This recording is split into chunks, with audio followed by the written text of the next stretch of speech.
Esto es un directo para Patreon. Como veis, lo vamos a hacer con Lope, que acaba de sacar un libro, que es este. Ahora vamos a hablar de él.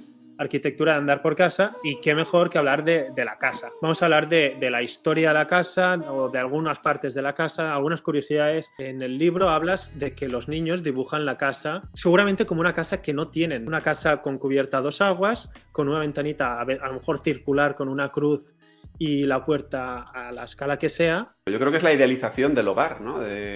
Claro. Que es verdad que todos, la gran mayoría de gente que nos pueda ver o que esté en España vive en bloques de pisos, ¿no? Pero aún así, en el colegio como que nos enseñan o aprendemos a dibujar la casa de esta manera y es algo muy curioso cuando no hay ninguna casa realmente en el mundo que sea así, ¿no? Que sea con esta representación. Es un poco como con el corazón. El corazón es algo abstracto de un órgano de nuestro cuerpo humano que funciona de una manera muy compleja, pero que todos de alguna manera representamos así, ¿no? Sí, sí, claro. Pasa un poco igual. Es lo mismo. Hablas de que que todo lo que nos rodea es arquitectura. Incluso dices el ancho de las aceras, la existencia de bancos públicos para sentarse en la calle. Y yo con esto me ha dado por pensar que incluso es lo que dices, la existencia de bancos públicos, pero también la no existencia de bancos públicos, todo lo que dices aquí, para mí, aparte de arquitectura, que lo es, también es política. Muchas veces las decisiones arquitectónicas las toman los políticos.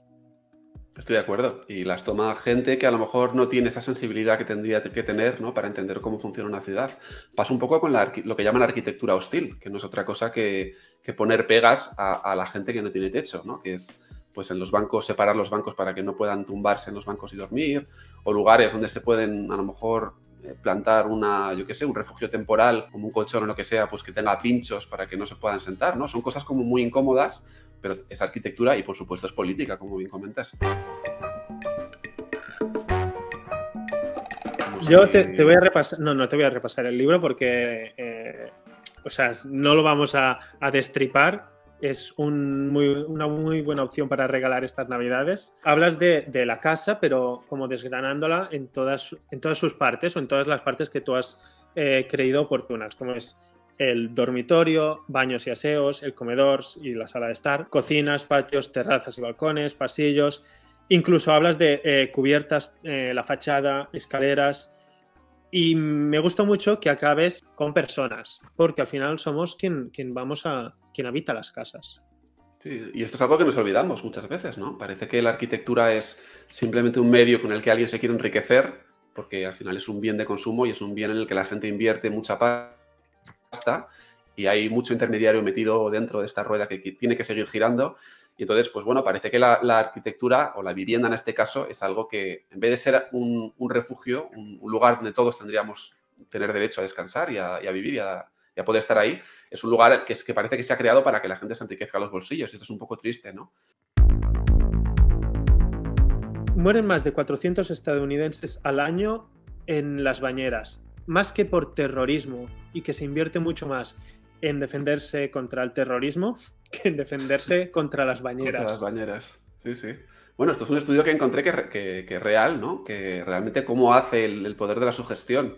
Que vivimos en un mundo globalizado y asustados porque de repente nos pueden colocar, podemos sufrir un ataque terrorista, sin embargo hay otras cosas que pasan desapercibidas y esta es una de ellas, ¿no? La de los accidentes en el baño. También yo creo que forma parte de diferentes maneras de entender el baño, que yo creo que es lo bonito, ¿no? Hay gente que en el baño pues está poco tiempo, se ducha y se va, y hay gente que pues le gusta pasar más tiempo, tumbarse, hacerse un baño de agua con sales, con música relajante. Bueno, entonces yo creo que es adaptar toda esa serie de decisiones al cómo tiene que ser un baño y que se le debe dar más importancia, ¿no? Y que los baños, tal y como están diseñados ahora, son lugares muy fríos, son lugares pues con el alicatado, son lugares que no tienen ventanas, no tienen iluminación natural. La ventilación muchas veces va, en algunos casos, con el interruptor que suena un motorcillo ahí arriba, que es como hasta cutre. Se ha cambiado muchísimo en 100 años, igual que la cocina, pues el baño va a seguir evolucionando con todos nosotros. Vamos a esos cambios, porque me he hecho un poco así como un resumen. El baño empezó, bueno, básicamente con asentamientos a lo del río. Luego pasamos a Roma, que sí, con el acueducto y la cloaca. El baño era un acto social. Pero todo esto se pierde en la Edad Media, en que todo eso se vuelve, dices, algo indecente. Luego en el Renacimiento como que se echa a la vía pública. Entonces se empiezan a mejorar las ciudades, se empiezan a mejorar las redes de saneamiento y fontanería, se empiezan a introducir en las casas y de repente el baño es un lugar de lujo. Es un lugar que no puede tener todo el mundo, es un lugar que las clases adineradas o aburguesadas de repente se lo pueden permitir porque tienen más dinero. Y entonces el baño es algo que es justo lo contrario de lo que es hoy en día, ¿no? Como ya se ha popularizado, pues hoy todos tenemos un baño y el baño es muy pequeñito, porque ya es algo, pues es algo necesario, pero es algo que no, pues que no forma parte de ese lujo que había antes, ¿no? Entonces, de repente el baño es un lugar, cuando hablo de que se empieza a colocar en las casas, es un lugar muy grande, es un lugar amplio, y allí se empiezan a colocar obras de arte, objetos lujosos, tienes tapices, tienes piezas de mármol, tienes cortinas de terciopelo. Bueno, no sé si era la Gioconda que había estado en el baño de... Ah, sí, esto no lo sabía. Lo digo así como de memoria, a lo mejor no era. Y haces mención a Can Terra de Ensemble Studio. Y la historia que explicas sobre esto es bastante curiosa. Esto es piscina, no entiendo que no es el baño. Sí, no, eso no es el baño, creo. De hecho, no sé yo si he visto el baño. No. O sea, yo he visto un fregadero o un lavabo encima de una piedra que puede ser la cocina, puede ser el baño. Pues, claro, esta casa es impresionante, pero es lo que dices, es una casa como de verano, ¿no? De irse de vacaciones aquí y que no tiene ni licencia o no tiene cédula de habitabilidad. Claro, eso te iba a decir, es una casa que en realidad ni siquiera es casa. O sea, no puede ser casa como tal, ¿no? Porque no se permite que haya algo así. O sea, con el código técnico sobre la mano, o sobre la mesa, mejor dicho, no es posible que exista esta casa porque no cumple nada de lo que pide el código técnico. Es bastante polémico el tema, ¿eh? Porque, o sea, yo en gran parte me alegro de que exista esa normativa porque está evitando que haya mucha infravivienda. Luego está evitando que cosas así a lo mejor se consideren casa, que claro, aquí en invierno pues será inhabitable, pero para esta gente durante un tiempo esto es su casa. Pero es que esto de la normativa pasa con las casas japonesas, ¿no? Hablo de muchas casas japonesas en el libro y la gente me dice, tío, eres un friki de Japón. Claro, pero es que si estoy hablando de viviendas radicales o de viviendas diferentes, no puedo no hablar de Japón, porque es el lugar que tiene las casas más raras que puedas echarte a la cabeza. Si leéis el libro o cuando leáis el libro vais a ver que hay un montón de referencias a Japón. Y te tengo que decir que es algo que me encanta, porque en un libro así encontrarías muchas referencias occidentales. Y no es el caso. Hay muchos proyectos que yo no conocía y que me he ido apuntando. Es un poco trampa porque es arquitectura que a lo mejor yo sí conozco, ¿no? Bueno, porque Japón te gusta mucho, entiendo. Japón me gusta porque viví allí un tiempo y me marcó mucho. Y ya no solo conocer algunas viviendas que las pude conocer, sino interesarme por toda la cultura arquitectónica que hay en ese país, que es brutal, ¿no?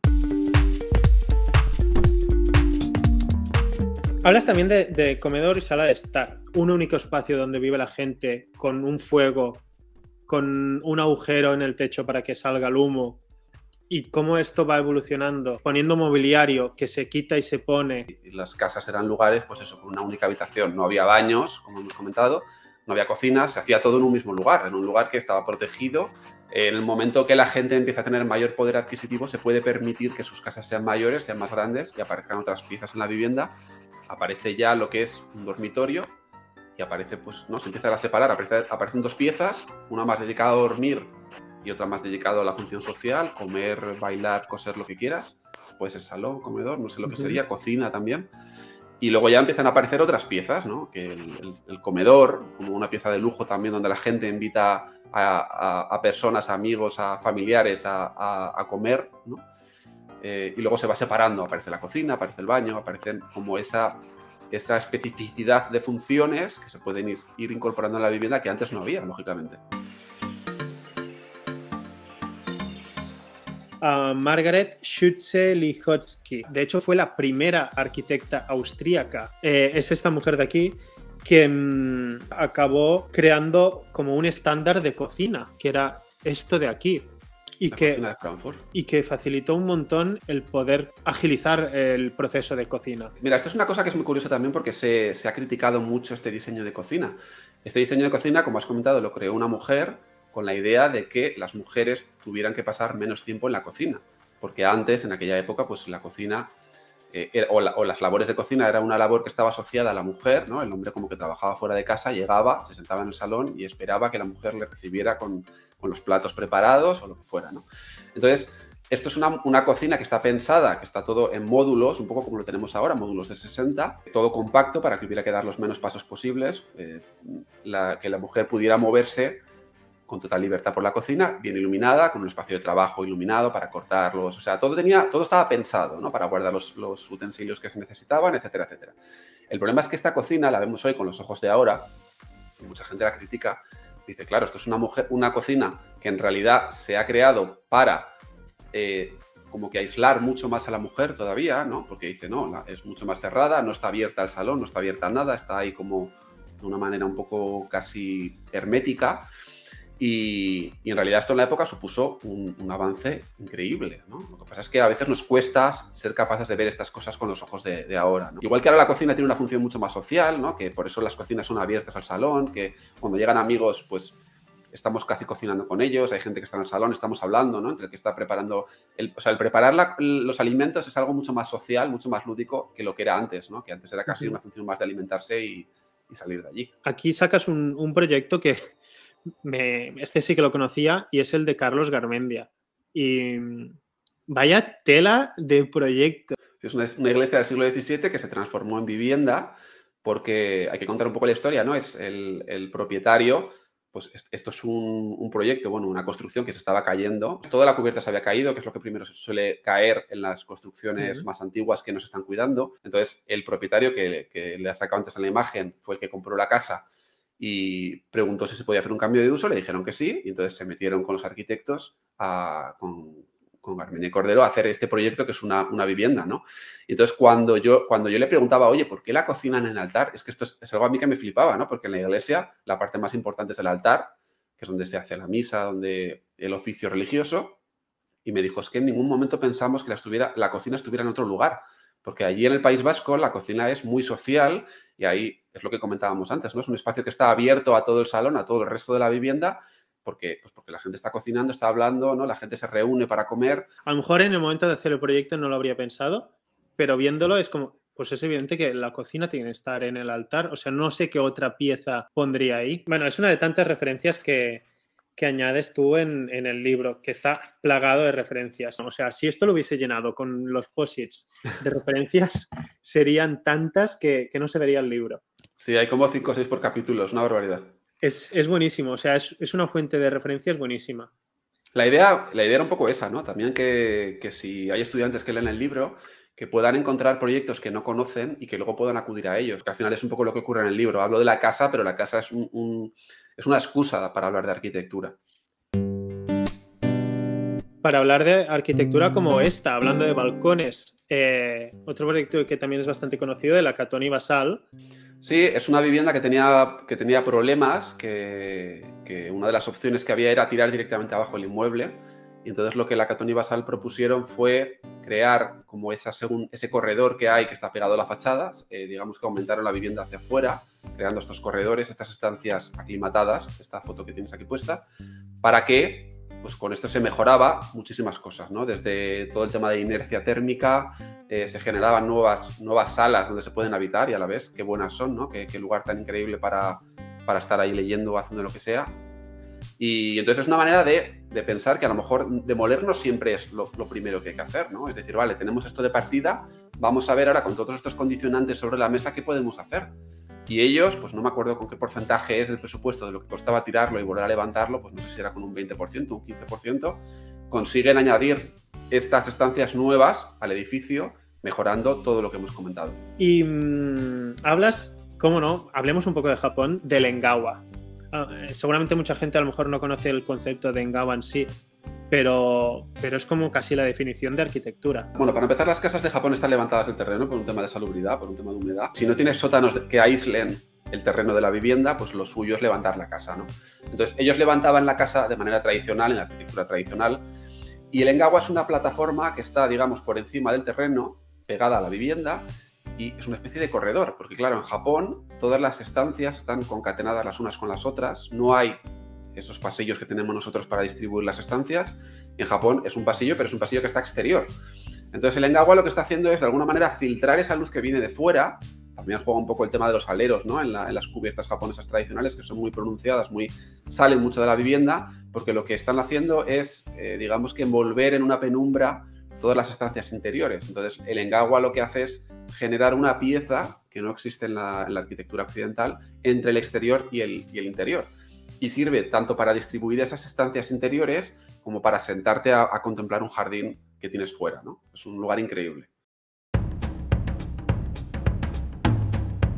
Y muy a favor, ya te lo decía antes, de que hayas puesto este capítulo de personas al final, porque es que si piensas en los elementos de una casa, pues a mucha gente a lo mejor se le habría pasado por alto en el poner personas. Las personas evolucionamos, entonces no somos personas simplemente en el estado adulto, somos personas cuando somos niños, hay arquitectura para niños, o debería haber arquitectura para niños, arquitectura para adultos y arquitectura para ancianos, que es algo que se nos olvida, ¿no? Que son como los grandes olvidados de la sociedad. Somos personas igual que los niños y igual que los adultos estándar. Lo último que yo me he apuntado es también un ejemplo de esto, de cómo la arquitectura puede estar pensada para las personas, y es el caso de una arquitectura pensada para los niños y niñas, y lo vendes, o sea, lo explicas como el ejemplo, a ver, el mejor ejemplo de marketing arquitectónico, y me ha parecido espectacular porque en ningún momento me había parado a pensar que eso era, pero es que arquitectura clarísimamente, ¿eh? Que es esto de aquí. Es buenísimo. La puerta del Imaginarium. Totalmente. Es que es marketing y arquitectura a la vez, ¿eh? Es increíble. Sí, sí. Y es... Di. No, te iba a decir que a mí me costó darme cuenta también. O sea, no me acuerdo en qué momento dije, coño, pero si es que esto es brutal. Porque es verdad que los niños ven la puerta pequeña y se quieren meter por la puerta pequeña. Los niños en general, cuando ven algo diferente, lo quieren tocar, quieren ver qué pasa, ¿no? En ese sentido se parecen un poco a los gatos, de que a un gato le pones algo y va corriendo a olerlo, a ver qué es eso nuevo, ¿no? Que hay sobre la mesa. Pues pasa un poco igual, la curiosidad les llama. Entonces, tú colocas una puerta pequeñita y los niños se meten por esa puerta pequeñita. No van a ir a la puerta grande, porque la puerta grande ya están acostumbrados a pasar por una puerta que es 3 veces más grande que ellos. Pero tú les colocas una puerta de su escala y es que se cuelan en la tienda. Aunque no quieran comprar juguetes, se cuelan en la tienda. Es que es un pensamiento súper arquitectónico. ¿Cómo vamos a llamar la atención de los niños? Y ahora porque he encontrado con esta forma en las puertas así, pero antes eran rectangulares las puertas del Imaginarium, creo. Sí. Cuando era pequeño yo sí. Y me ha parecido muy bonito el pensar ese acto de diseño como algo arquitectónico y como marketing de cómo vamos a llamar la atención de un niño, es cambiando la escala de la puerta. Claro. ¿Cómo consigues que entre en la tienda? Pues con algo tan tonto como eso, ¿no? Que quiera atravesar esa puerta pequeñita. Espero que os haya gustado este directo y que sepáis que lo tenéis enterito en Patreon. Muchas gracias a todos por poder hacer posible este canal. Y recordad que ya tenéis en vuestras librerías favoritas el libro de Lope, que es un regalo perfecto para esta Navidad. ¡Felices fiestas!